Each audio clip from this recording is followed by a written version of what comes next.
salah satu daripada alami mursyid.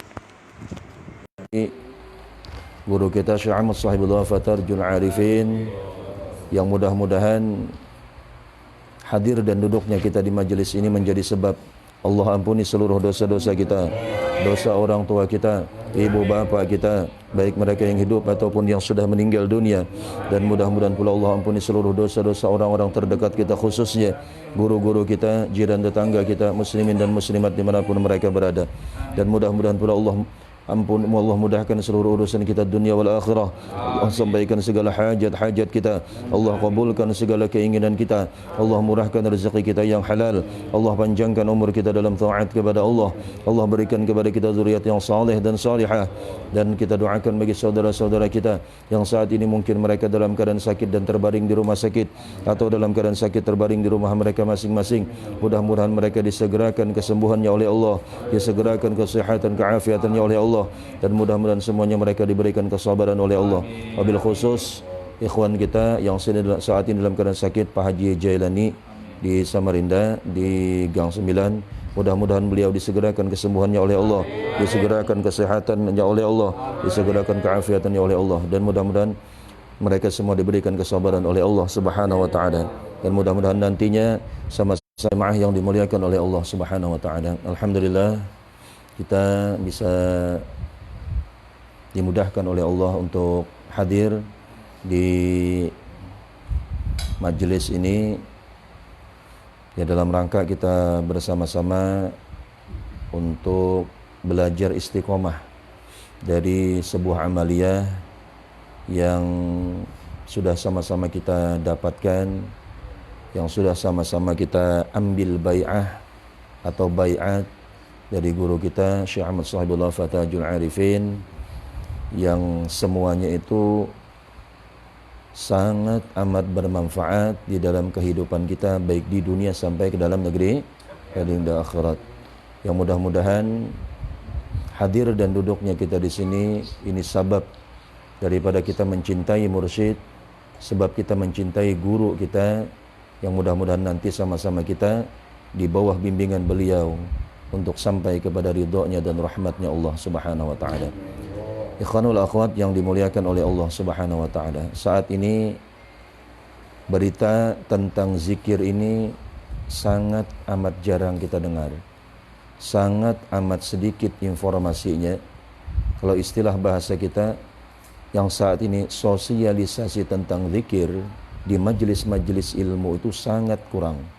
Bahkan ada sebagian di antara orang-orang kita, bahkan ada sebagian di antara ustadz yang mengatakan jangan banyak zikir, zikir itu panas. Yang banyakin apa? Banyakin salawat, salawat itu dingin. Ini enggak semuanya benar, tapi enggak juga salah semua. Tapi yang jelas di dalam agama itu enggak boleh ada yang salah. Nah, tapi ketika ada yang mengatakan zikir itu adalah panas, ini kalimat yang diucapkan sudah salah. Bahasa yang diucapkan salah, seolah-olahnya kita menentang orang yang berzikir kepada Allah. Padahal zikir ini manfaatnya sangat luar biasa.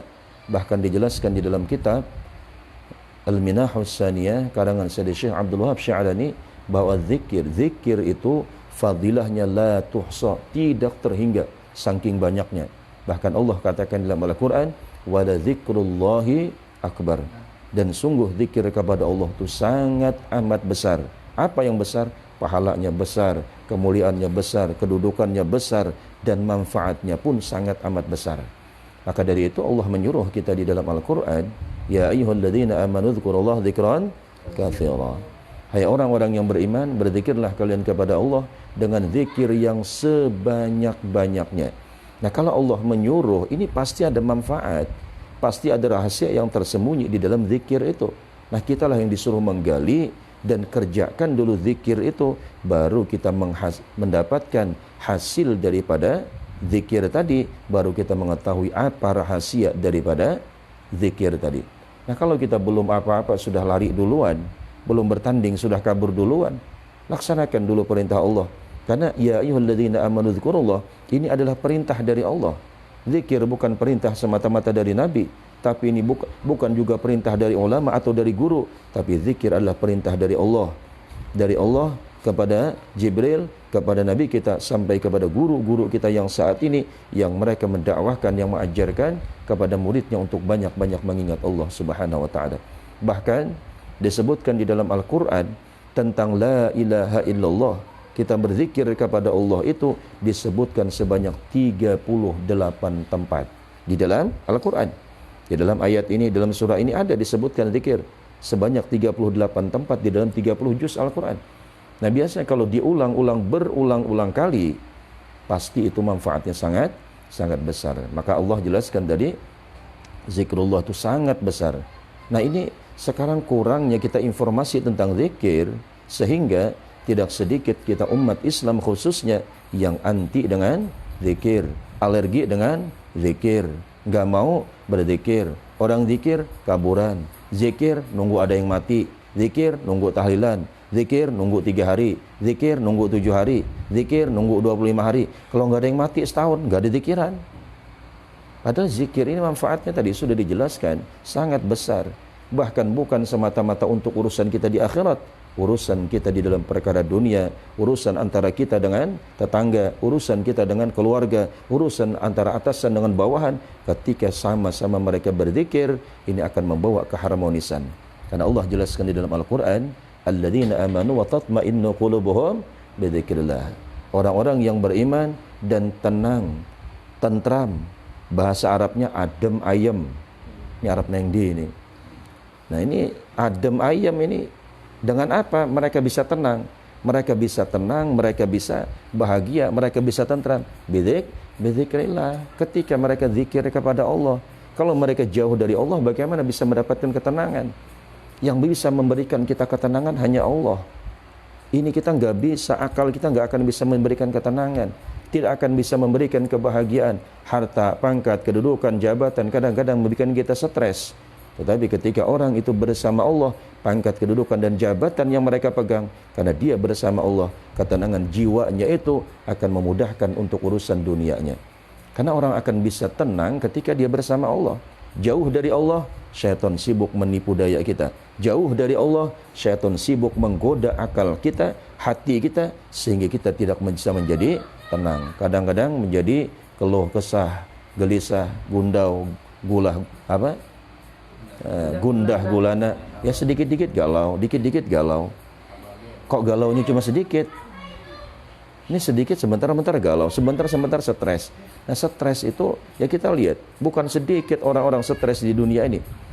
Orang-orang kaya stres, orang punya pangkat stres, orang kaya stres, apalagi orang miskin. Ya tambah stres.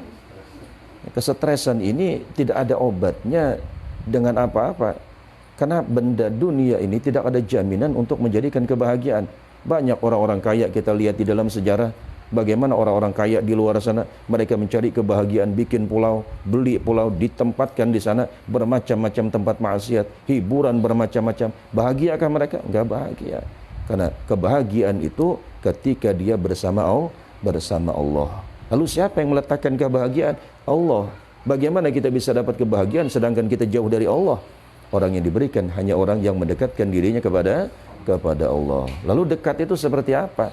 Dekat itu di dalam pandangan sufi adalah ketika dia ingat hakikatnya dekat, dia lupa hakikatnya jauh.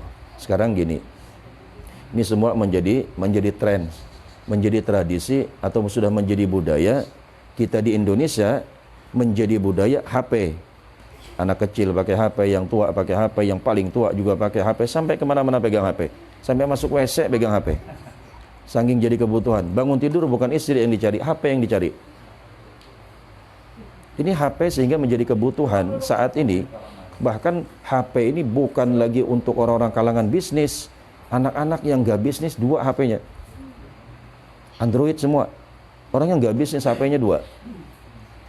Nah, ini coba arti dekat dan jauh itu ketika dia ingat dan lupa. Kalau kita ingat HP kita, umpama kan sekarang menjadi tren, menjadi sudah membudaya di dalam kehidupan kita. HP, ketika kita ingat, hakikatnya dia itu dekat. Sekalipun HP itu ketinggalan di rumah. Oh, HP saya di rumah, tenang kita. Kenapa? Karena kita ingat. Jadi hakikat dekat itu adalah ingat. Hakikat jauh itu adalah lupa. Nah, ketika kita lupa sama HP, sekalipun dia di kantong, kita kalang kabut carinya. Cari dalam mobil, cari sana, cari sini, cari nggak tenang. Sampai kita ngamuk umpamanya di rumah, padahal HP-nya dekat sama kita di kantong. Tapi karena kita lupa, akhirnya dia hakikatnya jauh. Nah, jadi hakikat dekat dengan jauh itu adalah lupa dan ingat. Ketika kita ingat Allah, hakikatnya dia adalah dekat kepada Allah. Makanya kata Allah, ana ma'a abdi idza dzakarani. Aku bersama hamba, bersama itu seperti ini. Seperti ini sama hitamnya. Seperti apanya nih? HP sama hitamnya, casing sama hitam. Ini nggak bisa dipisahkan, itu bersama namanya. Seperti amplop sama perangkok. Kalau amplopnya aja, perangkoknya nggak ada, nggak sampai dulu. Harus dua-duanya ada. Nah, jadi dekat itu seperti ana ma'a abdi, aku kata Allah bersama hambaku. Tapi kapan bersama ini? Idza dzakarani, ketika dia berzikir kepadaku. Kita la ilaha illallah. Berapa menit kita berzikir? 5 menit. Hakikatnya ketika itu kita bersama Allah.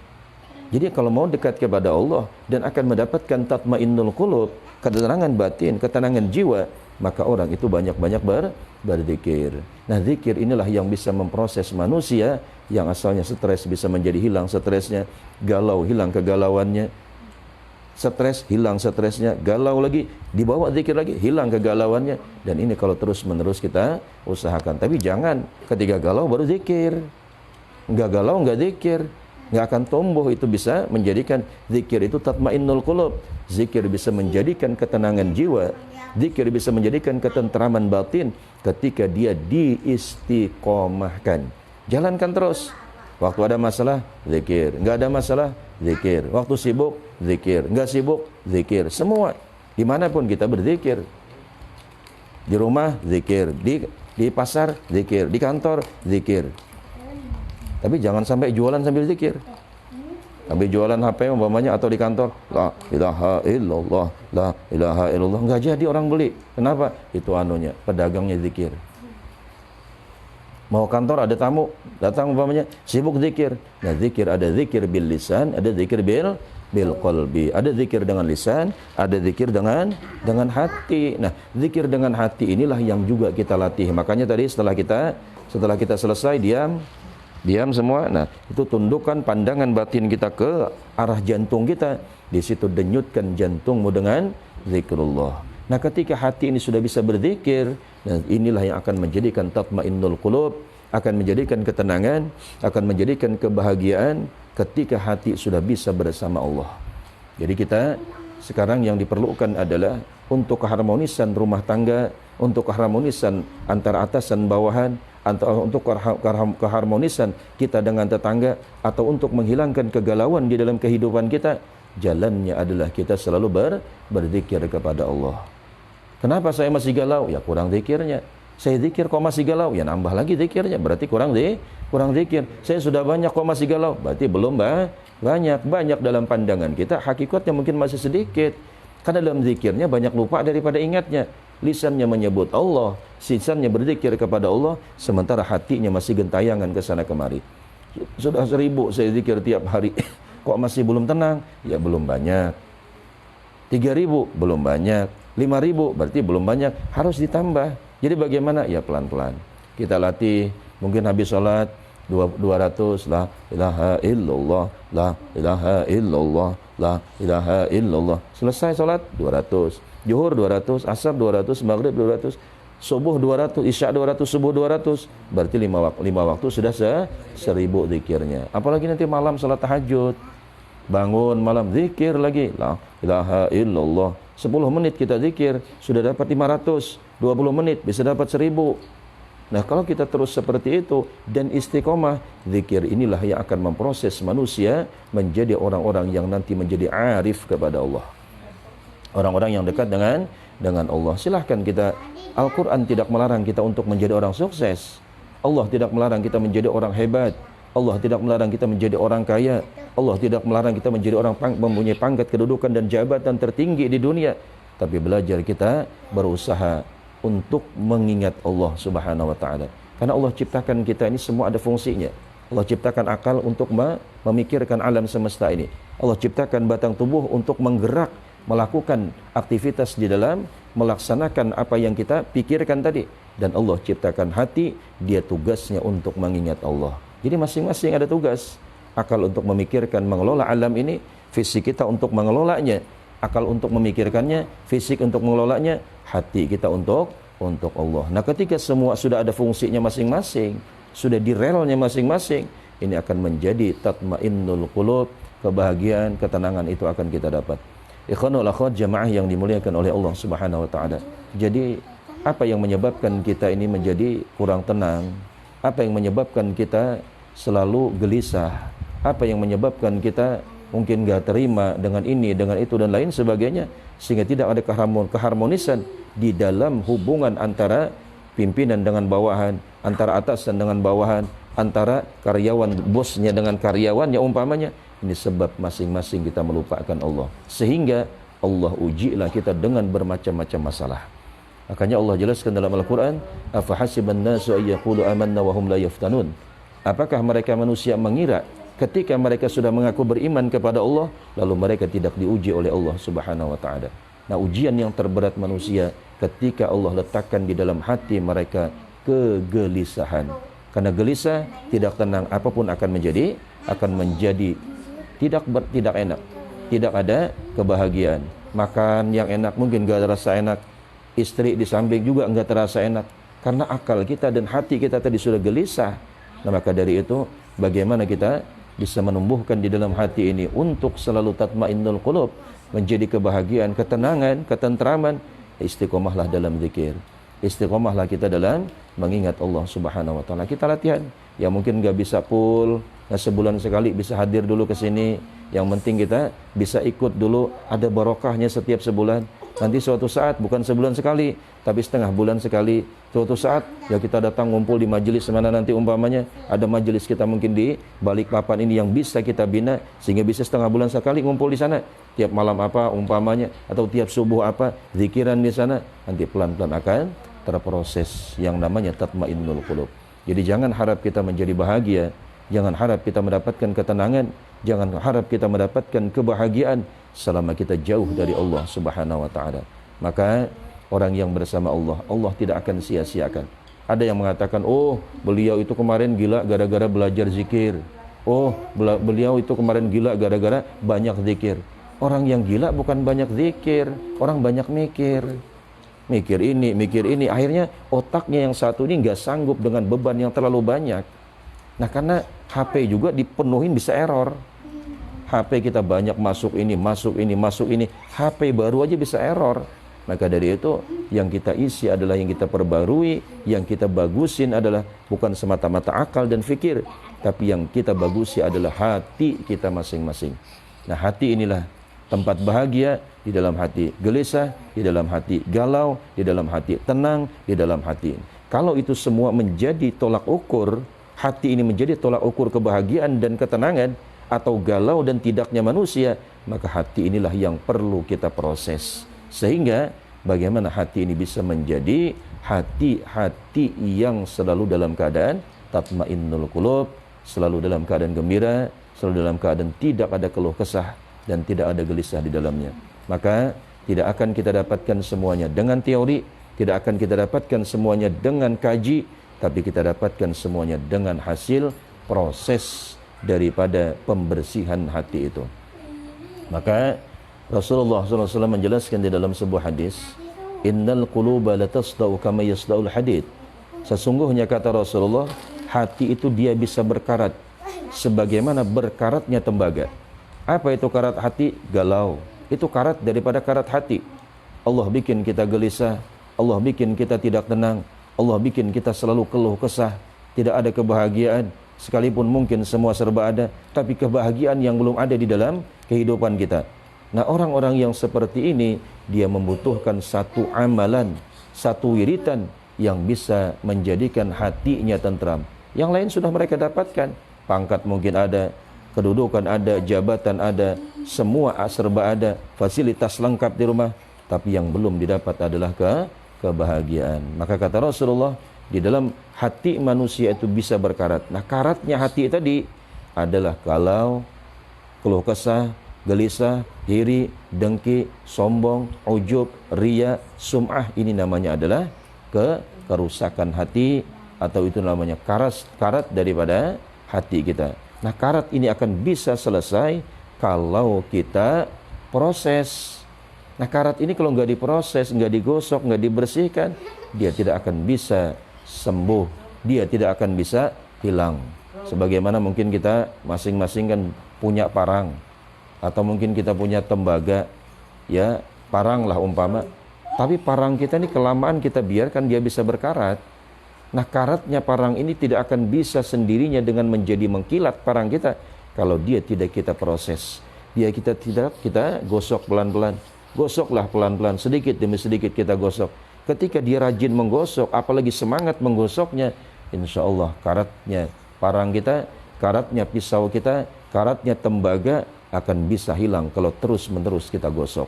Nah, maka karatlah hati kita, kata Rasulullah, dia bisa berkarat. Maka fajada'uha dzikrullah, dan alat untuk membersihkan karatnya tembaga, karatnya hati, kata Rasulullah, dia dibawa untuk berzikir kepada Allah Subhanahu wa taala. Nah, zikir akan memproses kebersihan karat. Tapi zikir tadi, makanya la ilaha illallah, la ilaha illallah, itu hakikatnya menggosok. Menggosok apa? Menggosok kalbu. La ilaha illallah, pukulkan ke sini, ke arah hati kita, dia digosok pelan-pelan. Makanya Syekh Abdul Qadir Jailani mengatakan ada dua metode di dalam Thariqah Qadiriyah Naqsabandiyah. Ada dua metode untuk sampai kepada kebersihan hati. Yang pertama menggosok, kata Syekh Abdul Qadir, bidarbin syadidin, dengan gosokan yang kuat. Dan yang kedua, wahammin qawiyin, dengan semangat yang kuat. Ketika kita gosok dengan gosokan yang kuat, digosok ini karatnya, terus kita gosok, semangat lagi menggosoknya, insya Allah karatnya sedikit demi sedikit akan terkikis, dan nantinya karat ini akan berubah menjadi mengkilat. Hilanglah karatnya, hilanglah sudah karatnya pisau kita atau parang kita, sehingga mulai cahayanya kelihatan, mulai sudah menimbulkan cahaya. Terus kita gosok, akhirnya menjadi tajam. Nah, tajam itu dalam pandangan tauhid adalah mereka ma'rifat kepada Allah Subhanahu wa taala. Mengkilat dalam pandangan tasawuf, hatinya sudah bersih, hilang kegalauannya, hilang keluh kesahnya, hilang kesedihannya, kedukacitaannya, hilang segala-galanya. Timbul di dalam hatinya adalah tatmainnul qulub. Tidak ada lagi riyanya, tidak ada lagi ujubnya, tidak ada lagi sum'ahnya, tidak ada lagi hirinya, tidak ada lagi dengkinya. Timbul di dalam hatinya sabar, ridha, syukur, ikhlas, tawakal. Ini hati yang sudah mengkilat. Tapi jangan harap bisa kita ma'rifat, tajam hati kita menuju kepada Allah, kalau belum mengkilatnya kita dapatkan.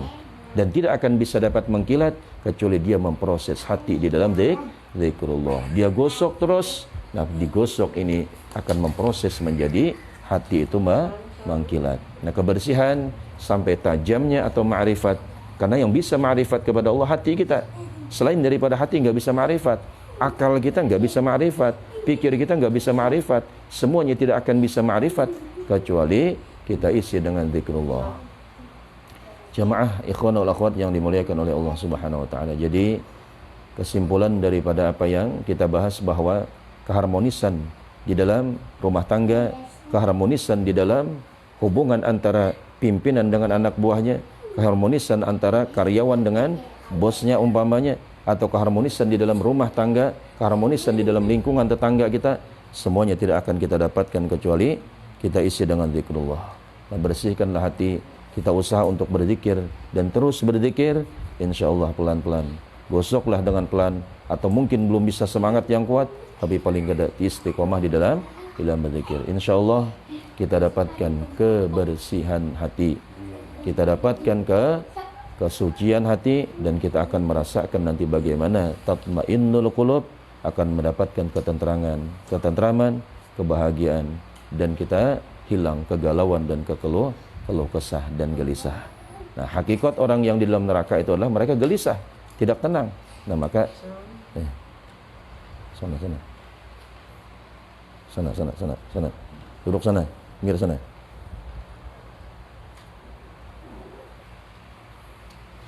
Jamaah yang dimuliakan oleh Allah Subhanahu wa taala. Jadi ya kita berusaha melatih melalui majelis ini, kita sedikit demi sedikit yang mungkin belum bisa full ya zikirnya, ya pelan-pelan kita berzikir, pelan-pelan kita melatih untuk zikir ya, sehingga ya insyaallah dengan semangat kita, dengan kesungguhan kita, dengan keseriusan kita, dengan belajar kita untuk mengingat Allah, insyaallah kita dapat bimbingan dari mursyid, dari seorang guru